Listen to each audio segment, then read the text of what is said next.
buenas noches a todas las personas que se encuentran en sintonía con el programa de hoy. Un programa súper interesante, sobre todo que estamos iniciando el mes de octubre, mes de la prevención del cáncer de mama. Y en el día de hoy tenemos a dos invitadas muy especiales.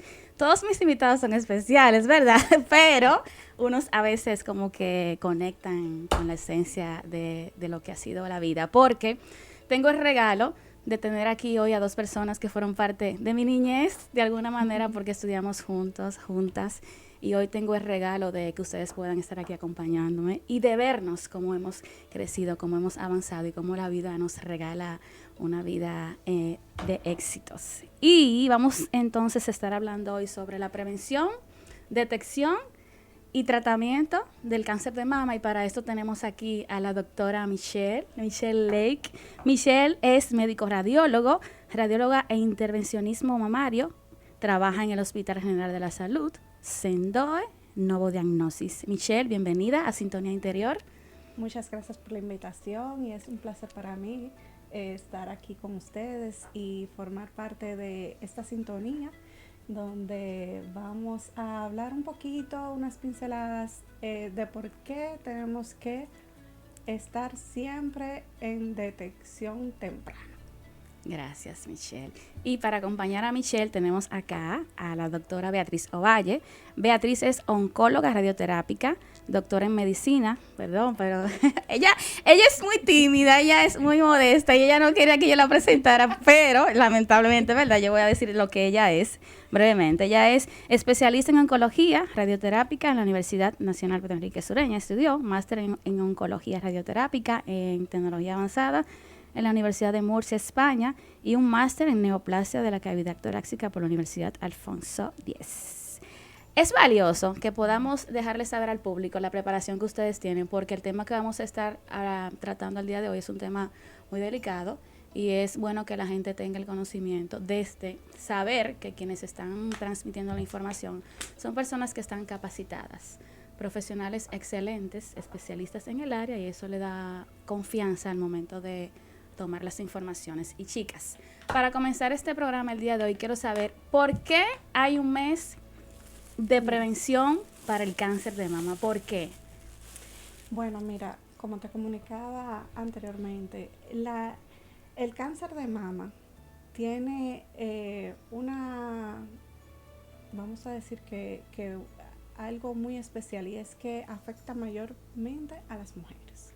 Okay. Entonces, las mujeres formamos parte de un hogar donde somos cabeza de familia, donde somos las encargadas de educar y vigilar a nuestros hijos, son las encargadas también de cuidar al esposo, y cuando la mujer se ve afectada por una enfermedad que es devastadora, porque es devastadora en muchos casos, sí, o por lo menos momentáneamente en una porción de la vida, porque gracias a Dios los avances tecnológicos y de medicamentos han avanzado tanto que ya sufrir de cáncer no implica que nos vamos a morir, no implica que vamos a perder alguna función, no, todo lo contrario. Nosotros actualmente, tanto con la función de la detención temprana como con los tratamientos oncológicos que existen en la actualidad, pues han avanzado tanto que ya una mujer que podía fallecer, porque es así, actualmente se sana en vuelta de 6 meses. Okay. Entonces, pasar toda una vida en tratamiento, que era lo que pasaba anteriormente. Que una mujer no salía de la enfermedad, a que en vuelta de 6 meses tú pudieses estar sana, claro está, va a depender del estadiaje que se dé al momento del diagnóstico, pues es mucho avance, Entonces, hay que poner un stop de cuándo debemos hacer ese estudio que va a detectar esa enfermedad, y que debemos hacerlo cada año, y por eso tenemos que tener un recordatorio. Y el mes de octubre funciona para muchas personas como ese stop. Ese stop de que, oye, no me he hecho mis estudios anuales. Ese stop de que necesito hacerlo, pero también un recordatorio en función de pares. ¿Por qué? Porque aunque yo me lo haya hecho, yo te hago el recordatorio a ti. Estamos en el mes de la mama, estamos en el mes de la prevención, y aunque no es una prevención como tal, exacto, sino que vamos a detectar a tiempo, porque detectando a tiempo es como podemos sanarnos totalmente de esa enfermedad, es como podemos salir rápido de este impasse, es como nos damos una nueva oportunidad, porque no siempre este diagnóstico cambia la vida para mal. ok, Todo lo contrario. Y así yo se lo pongo en contexto a mis pacientes cuando me toca decirle la noticia de, mira, hay una lesión altamente sospechosa de malignidad, tenemos que hacer una biopsia, que tal vez es la palabra que más sí. choca cuando te dicen, mira, tenemos que hacerte una biopsia. La gente de una vez se pone entre una ceja y la otra ceja que tengo un cáncer, comenzando por ahí, y me voy a morir. Sí, totalmente. Yo he visto pacientes salir del consultorio y decirle a las hermanas, mira, te dejo hasta mi tenis. Se despiden. Sí, te dejo hasta mi tenis, te entrego mi casa, a fulana le entrego mi hijo, a fulana le entrego, y se despiden. Y no es así. No es así. Eso es un diagnóstico que sí vino a cambiarte la vida, porque sí. Es un momento que tal vez uno toca a fondo. No te voy a decir que no. Pero en ese momento tú renaces. Tú aprendes a apreciar a quienes te quieren. Te das cuenta de todo lo que hay alrededor tuyo. A que no solamente uno vive del trabajo. A que yo pongo este ejemplo y me da muchísima risa porque es algo que nos pasa a todos y es una realidad. Uno siempre tiene una vajilla que les regalaron cuando uno se casó. Que nunca se usa. Que no se usa porque a lo mejor es el presidente que va a ir a tu casa a usar. Y yo le digo, mira, usted va a aprender a bajar esa vajilla y usarla para usted. ¿Por qué? Porque usted va a salir, por ejemplo, de un tratamiento y va a agradecer el sol. Ese mismo sol que todos los días decimos, ¡ay, está fundido sol! Este calor. Entonces usted lo va a apreciar. ¿Por qué? Porque duró 4 horas en un tratamiento que le dio mucho frío. Y cuando uno sale, uno lo aprecia. Ese confort de que una gente te lleva una sopita y que tú le agradeciste tanto porque en ese momento era lo que más tú querías, pues entonces te empieza a valorar que los amigos, que la familia, que el que está contigo en tu casa, que te apoya, que te acompaña cada día. Entonces, es un diagnóstico que sí te cambia la vida, pero no siempre para mal. Como a veces yo le digo a los pacientes, es un diagnóstico que te enseña o hay que tú comienzas, aprendes a vivir.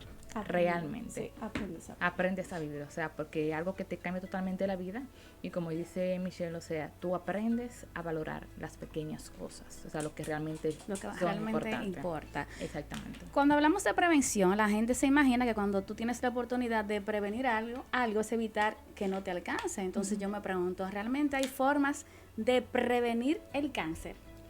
Realmente la palabra es detención temprana. Ok. Porque nosotros no podemos prevenir que nos dé cáncer de mama, porque ya nosotros tenemos el primer factor, que es el sexo, ser mujer. Ok. Ya automáticamente de ahí. Obviamente hay factores que nosotros podemos, que son modificables, que nos ayudan a modificar, como nuestro estilo de vida, la alimentación, el ejercicio, por ejemplo, como te decía, las personas que son obesas tienen más riesgo, o sea, comenzamos a modificar nuestro estilo de vida, que eso disminuye el riesgo, pero eso no quiere decir que en un momento determinado no te vaya a dar. Lo que hablamos es más de detención temprana de cáncer de mama, que lamentablemente no lo vemos aquí en nuestro país. Ok. ¿Por qué? Porque aquí no existen programas que sean exactamente para detención temprana. O sea, aquí no existen leyes que nos obliguen a que cada año hagamos un examen de mama para saber si tenemos o no cáncer de mama. Entonces, como esas políticas públicas actualmente no existen, no digo que mañana no vayan a existir, porque a lo mejor hay algo engavetado por ahí y salga. Existen, realmente es que no No se no se aplica, llevan, no se exactamente, llevan. no se llevan a cabo. Comenzando por ahí, porque no tenemos una distribución homogénea tampoco de centros de salud especializados en mama. Casi todos están concentrados en las ciudades céntricas, que son Santo Domingo y Santiago. Entonces, ese hecho de que el acceso no sea homogéneo para todos da un retraso y que es importante. Aparte de que no tenemos la costumbre, la educación de hacerlo cada año. O sea, el dominicano, coloquialmente, vamos al médico si nos duele algo. Y lamentablemente el cáncer no duele. Ok. Entonces, como el cáncer no duele, cuando vamos es porque ya tenemos una lesión tan grande que hasta el chinero de la esquina te hace el diagnóstico. Entonces, en realidad tenemos que hacer un estudio, todos los años se llaman estudios de pesquisaje, porque lo que estamos es buscando lo que no hay, buscando lo más pequeño, porque eso va a ser el cambio entre salvar una vida o dejar las cosas pasar, porque no es lo mismo que tengamos por ejemplo, un cáncer de 1 centímetro a que lleguemos con un cáncer de 5 centímetros. Obviamente. ¿A qué edad deberíamos hacernos ese primer chequeo? Mira, hay varias escuelas que hacen diferencia entre las edades. Ahora, de forma mundial, lo ideal es empezar a los 40 años. A los 40 años empieza el estudio de pesquisaje, que es el gold standard, que es la mamografía. Para mí, de forma puntual, no digo que eso es una regla internacional, debería ser mamografía más sonografía. ¿Por qué? Porque tenemos primero una población que tiene mucho, algo que se llama mama más densa, y las que se han hecho mamografía van a decir, sí, a mí siempre me lo han puesto en el diagnóstico. Entonces, ¿qué pasa con esa mama densa? Que esa mama tiene tanto tejido que puede opacar, puede no dejar ver una lesión que sea pequeña. Entonces, el hecho de tú combinar esos dos estudios, la sonografía de mamas y la mamografía, hace como un plus. Tú le integras y entonces te da un mejor diagnóstico. Ok. Entonces, eso deberíamos de hacerlo cada año. A partir de los 40. A partir de los 40. Ahora, si es una paciente, por ejemplo, que tuvo un historial familiar, que su mamá tuvo cáncer de mama, la hermana tuvo cáncer de mama, la tía tuvo cáncer de mama, la abuela tuvo cáncer de mama, entonces esa paciente se empieza a los 35 años. ¿Por qué? Porque las probabilidades son mayores. Exacto, van a ser mayores. Y normalmente el factor de riesgo aumenta 10 años antes de que esa madre tuvo cáncer de mama. Y si, por ejemplo, Dios libre a uno, mi mamá tuvo cáncer de mama a los 50, pues mi riesgo va a aumentar de forma significativa a partir de los 40 años. Ok. Perdón, pero también tomando en cuenta que lamentablemente en nuestro país ahora se está viendo cáncer de mama en pacientes muy jóvenes. Muy jóvenes. Por eso, aunque no está indicado la mamografía en esos pacientes jóvenes, pero sí la sonomamografía. Y también concientizar a los pacientes, por ejemplo, a la autoexploración que debe hacerse. Es recomendable hacerle una semana antes y una semana después que la persona haya tenido ya su periodo. Ok, entonces ya que tú mencionas que puede darse en personas jóvenes, ¿cómo sería, además del toque, esa manera de que una persona de 20 años, como hablamos ahorita, de 20 y tantos años, pueda darse cuenta que está padeciendo la enfermedad, si no está recomendado para esa edad, que pueda hacerse los estudios, que son los que diagnostican que hay algo ahí en el seno? Pero por eso tú vas al médico anual, a tu ginecólogo, ¿verdad que sí? Entonces, una evaluación ginecológica bien hecha también incluye que el ginecólogo te autoevalúe las mamas. Okay. Y si ese ginecólogo te palpa algo, te siente algo, o si usted misma se está autoevaluando y se siente algo, lo recomendable es ir a su ginecólogo y que le mande a hacer, por ejemplo, a una paciente de 24 años, 25 años, una sonografía de mama. Y si en esa sonografía hay algún elemento que sea sospechoso, pues entonces hay otros estudios aparte de la mamografía que se pueden recomendar. O sea, si es un diagnóstico de alta sospecha, de una vez la paciente va a pasar a mamografía, comenzando por ahí. Y segundo, existe lo que es la resonancia de mamas, que va a ser un estudio de alto valor funcional para ver esa lesión. Entonces ahí se completaría ese estudio para esa paciente. Ok. Una vez yo voy al médico, me mandan a hacer los estudios, el diagnóstico sale positivo. ¿Qué sigue? ¿Qué es lo próximo? Lo próximo sería tú visitar a un oncólogo clínico y obviamente el oncólogo clínico te hace los estudios pertinentes para ver hasta dónde está la enfermedad en esa persona. Obviamente si es un estadio temprano, que como yo te dije anteriormente pocas veces se utiliza, puede ser que el paciente no necesariamente necesite un tipo de tratamiento específico como quimioterapia o radioterapia, sino que simplemente con una simple cirugía puede salirse, como quien dice, del problema y ya, ¿ok? Pero ya cuando una paciente llega a nuestra consulta con un estadio avanzado, entonces necesita otros tipos de tratamiento, incluso antes de la cirugía, porque para cada tipo de tratamiento hay indicaciones per se que deben llevarse de las guías que están descritas. Hablamos de etapas cuando hablamos de cáncer. Etapa 1, 2, 3 y 4. En la primera etapa, que es, me imagino, obviamente, por el número que tiene. Exacto. En esa se puede, con una intervención quirúrgica y tratamiento más leve que una radio o quimio, se puede solucionar la situación. Eso va a depender del tipo de cirugía que te hagan. Por ejemplo, del tipo de lesión también que tenga. Exactamente. Por ejemplo, cuando estamos hablando de un estadio temprano, por ejemplo, si tú vas a una cirugía, si tú decides quitarte la mama completa, es muy posiblemente, obviamente, cuando estamos hablando de enfermedad de etapa temprana, es muy posible que simplemente con la cirugía, y depende de los factores pronósticos de la enfermedad, pueden ser que simplemente te den una simple pastilla por cierto tiempo y ya. Y hay muchas veces que ni siquiera te la den porque tú no tienes esos factores pronósticos. Okay. Ahora, cuando ya estamos hablando de estadios tardíos, entonces ahí la cosa cambia completamente. Hay una serie de elementos que debemos tomar en cuenta que nos va a llevar a nosotros a decidir cuál es el mejor tratamiento de la paciente. Si esa paciente es necesario que se haga quimioterapia antes de la cirugía, si se puede operar antes de dar quimioterapia, si la paciente tiene indicación de radioterapia, sí o no.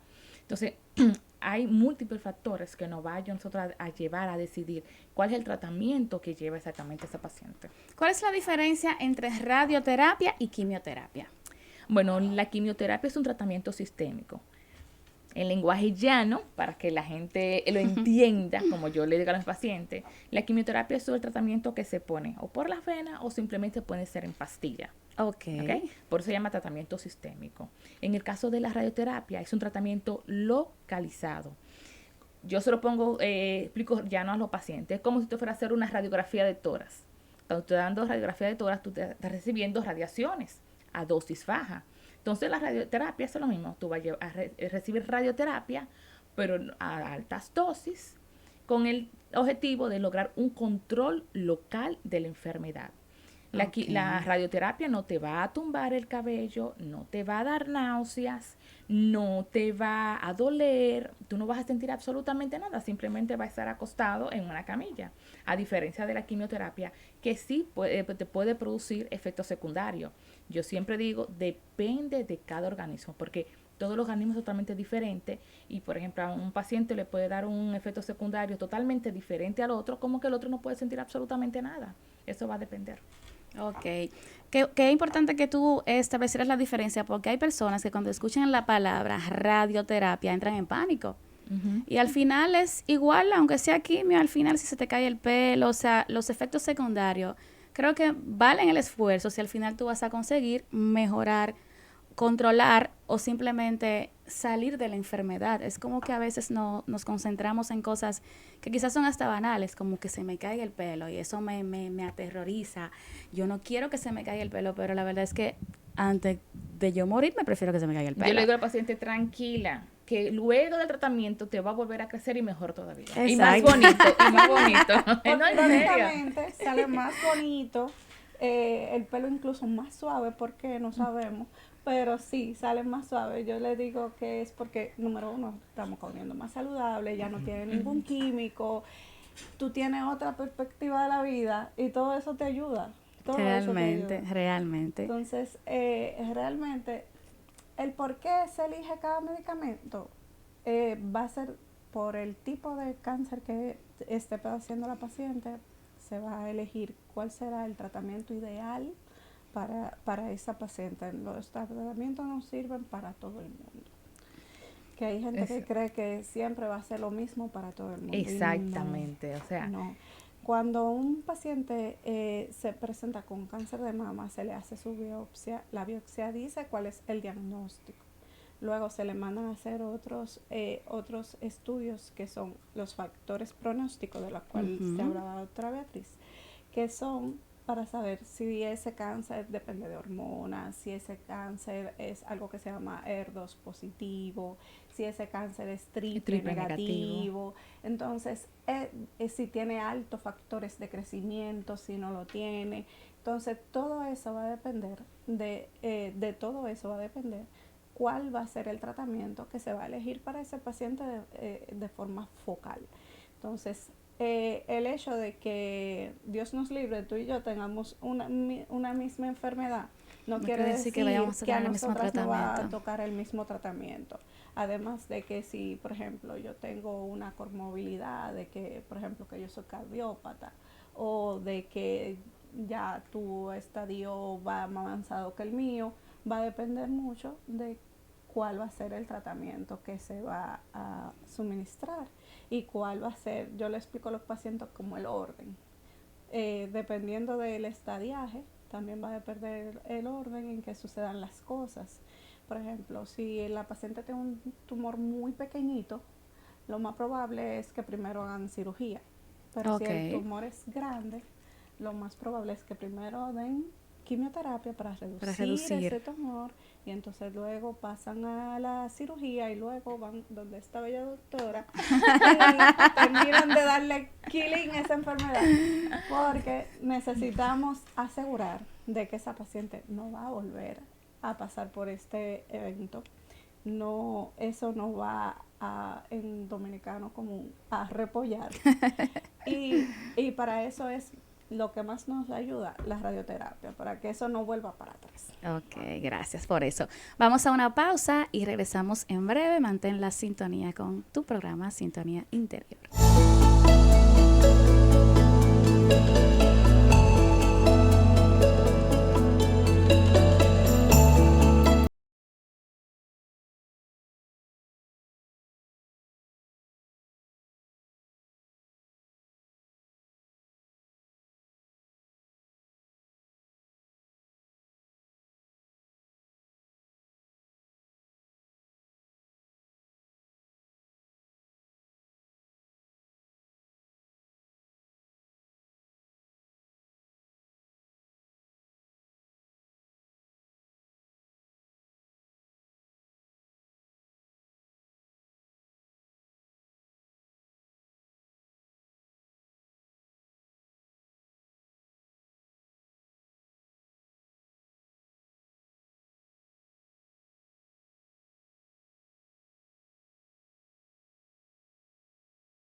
Estamos de regreso en tu programa Sintonía Interior, gracias a InTraining, resultados para toda la vida.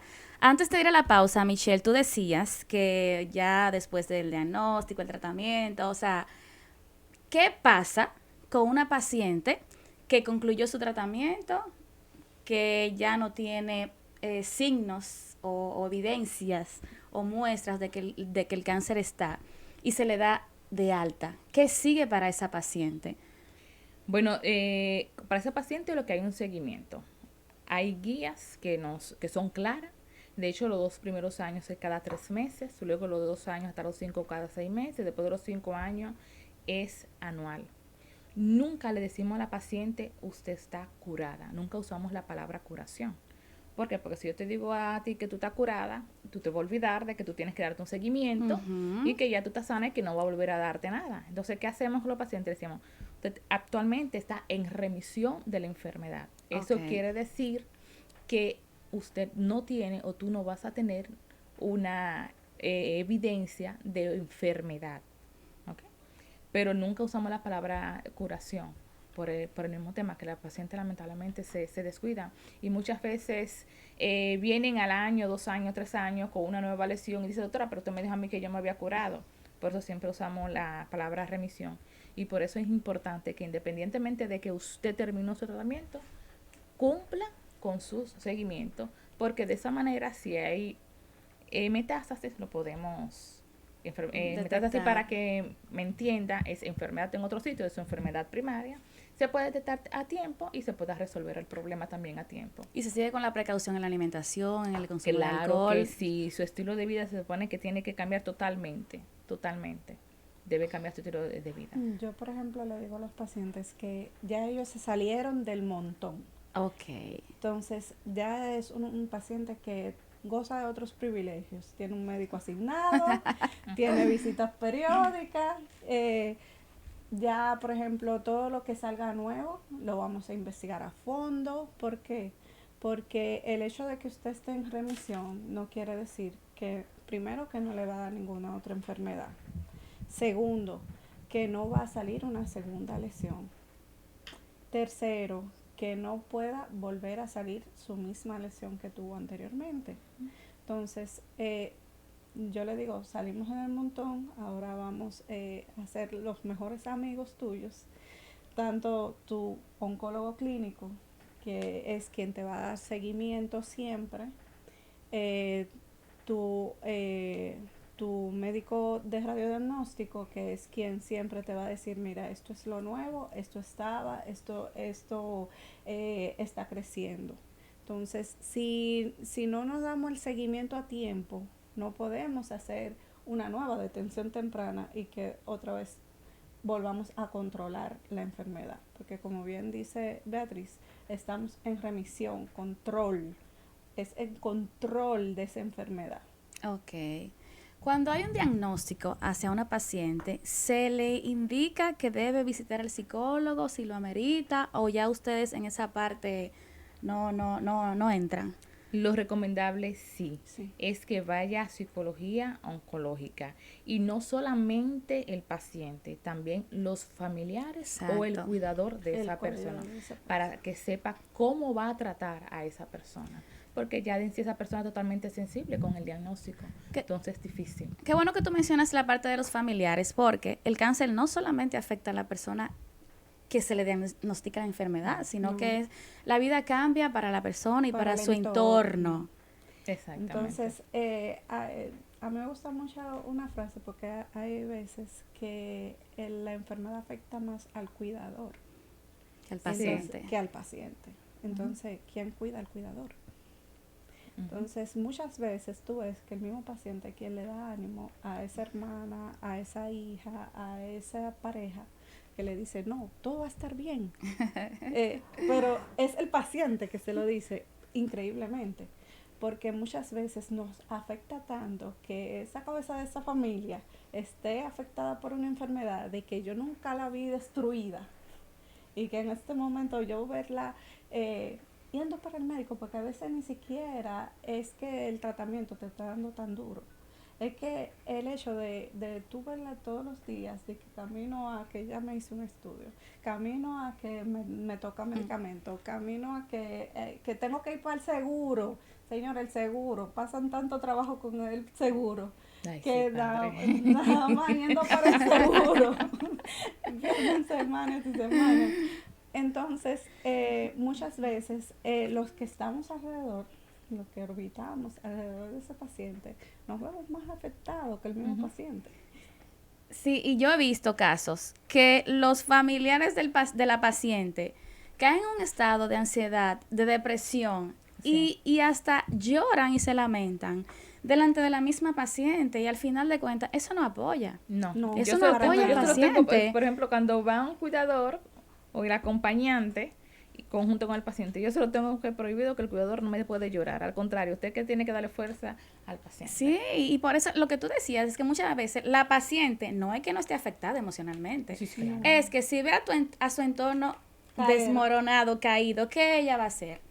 Lo Hacérsela mismo. fuerte y quizás para darle ánimo a los demás, entonces es como una doble carga. Cargo con la enfermedad y también tengo que cargar con la responsabilidad de hacer que mi familia, que la gente que me cuida, Me cuiden. o sea, no se sienta mal, o sea, yo tengo que ser apoyo para ellos, cuando la que necesita apoyo soy yo. Sí, es así. Pero el apoyo familiar es Muy importante. muy importante. Yo, por ejemplo, cuando hago las citas de mis pacientes para biopsia, yo le digo, va a venir acompañada por alguien que la quiera mucho y que no sea desesperado. Porque da risa y todo el mundo se ríe. Pero es verdad que cuando están esperando fuera de un consultorio para que te digan qué va a pasar más adelante, tú necesitas una persona que te calme. Tú necesitas una gente que tú la sientas tuya y que te apoye y que esté contigo y no que te esté diciendo, ¿y hasta qué hora será? Y falta mucho. ¿Por qué? Porque esa persona en ese momento necesita de ti. Necesita saber que cuenta contigo. Y si tú le dijiste 3 veces, si faltara mucho, entonces ella va a pensar, bueno, pero con este no es que yo va a venir si me toca darme la quimioterapia. Porque no vas a faltar 4 horas ahí a mi lado. Exacto. O sea, entonces, el apoyo familiar es 1A. Porque la mitad de este pleito, yo siempre le digo, es uno quererse sanar. Y para eso nosotros necesitamos que nuestro entorno también quiera que uno se sane. Valioso. Tenemos una preguntita por acá. Una paciente con cáncer de mama, la cual ya culminó sus tratamientos quimioterápicos y radiológicos, incluyendo mastectomía bilateral, ¿por qué razón le ponen pastillas Femara si dicha paciente tiene una histerectomía y oferoctomía? Ella debe ver los factores pronósticos. Por ejemplo, luego de la biopsia te mandan a hacer un estudio que se llama inmunistoquímica. Ahí nos habla nosotros de los factores pronósticos de la enfermedad. Okay. Entonces, si el tumor de esa paciente es hormonodependiente, debe tomar medicamento. Hay pacientes que, por ejemplo, hay diferentes hormonoterapias que son para pacientes que son postmenopáusica, premenopáusica. No todas las hormonas son iguales, porque por eso hay diferencia, hay otras que tienen otros nombres, que eso va a depender de en qué estado está esa paciente, si está pre o post. Pero si el factor pronóstico de la inmunodeficiencia dice que son hormonal, tienen que ponerle hormona a esa paciente. Okay. Recuerda también que el cuerpo es inteligente y a veces no tenemos el órgano principal productor de esa hormona, pero pueden haber otros focos en el cuerpo que produzcan esa hormona. O sea, es verdad que el principal aporte de estrógenos son los ovarios, pero no quiere decir que no haya otras partes de nuestro cuerpo que no produzcan estrógenos. Tanto es así que los hombres tienen estrógeno y no tienen ovarios. Exactamente. Entonces, por eso deben colocar un medicamento que sea bloqueador de esas hormonas para evitar la propagación de la enfermedad y el avance de la misma. Ok. Cuando hablamos de cáncer de mama pensamos en mujeres. El error más grande que tenemos todo el mundo. Ok, habla un poquito de eso. Realmente El sexo, un factor de riesgo para padecer de cáncer de mama, es tu ser mujer. De hecho, de 1 de cada 8 mujeres va a presentar cáncer de mama, bastante alto. De hecho, la incidencia es bastante alta según las estadísticas de Estados Unidos. Digo Estados Unidos porque es la que nosotros regularmente usamos, porque es triste decirlo, nosotros aquí en nuestro país no tenemos estadística. Por ejemplo, el cáncer de mama es la segunda causa de muerte a nivel del mundo. El primero es pulmón y la segunda es el cáncer de mama. De los cánceres. Exactamente, de todos los cánceres. La segunda causa de muerte es mama. De hecho, en el 2024 se dice que el 30% de los diagnósticos, va a haber un 30% más de diagnóstico de cáncer de mama. Y para este año se espera que más de 40,000 mujeres mueran por cáncer de mama. Uy. Y ahí viene la sorpresa. Alrededor de 500 y pico de hombres también mueran por cáncer de mama. Wow. Porque hay 1% de hombres de que realmente padezca el cáncer de mama. Y lo más interesante es que aunque pensamos que no, el cáncer de mama en los hombres es mucho más agresivo por el hecho de que no tienen la glándula mamaria igual como nosotros la tenemos nosotros. Okay. Entonces, más invasor, y siempre va a ser detectado en estadio avanzado. Además que el hombre no va a ginecólogo, el urólogo, cuando va al urólogo una vez al año no le va a chequear la mama a menos que el hombre le diga, mira, me salió una bolita y a ver qué es. O sea, eso ya cuando el hombre se detecta realmente cáncer de mama, regularmente siempre va a estar en un estadio avanzado. ¿Y el diagnóstico requiere el mismo procedimiento? O sea, como bien tú decías ahora, como el hombre no va al ginecólogo, ¿verdad? Y quizá no tiene la cultura de déjame tocarme, ver lo que me siento. ¿Cuál sería la recomendación? O sea, ¿qué pudieran ellos hacer en sus casas como para darse cuenta si algo le puede hacer? Igual también autoexplorarse, porque lamentablemente los factores de riesgo los tenemos todos, sobre todo lo que son las mutaciones genéticas. O sea, no solamente el que tú tengas antecedentes familiares con cáncer de mama, también está la genética. Si tú tienes mutaciones genéticas que lamentablemente, a menos que tú te hagas un estudio genético, tú no vas a ver si tú la tienes. Entonces, hay que autoexplorarse también, chequearse. Los hombres también tienen que chequearse para ver si encaja en ese 1%. Uno cree que no, pero por ejemplo, solamente en este año yo he tenido aproximadamente 5 hombres con cáncer de mama y todos son estadio avanzado. Y el tratamiento es igual. Okay. Es muy parecido. Es la quimioterapia, cirugía, radioterapia, porque ya viene con un estadio bastante avanzado. Nunca se detecta temprano. Wow. Chicas, estamos llegando al final del programa, pero quiero que ustedes antes le dejen saber al público dónde localizarla. Yo lo mencioné al principio, pero me gustaría que ustedes dieran las informaciones de dónde encontrarlas. Bueno, yo estoy en el Hospital Metropolitano de Santiago. Estoy de lunes a jueves allá.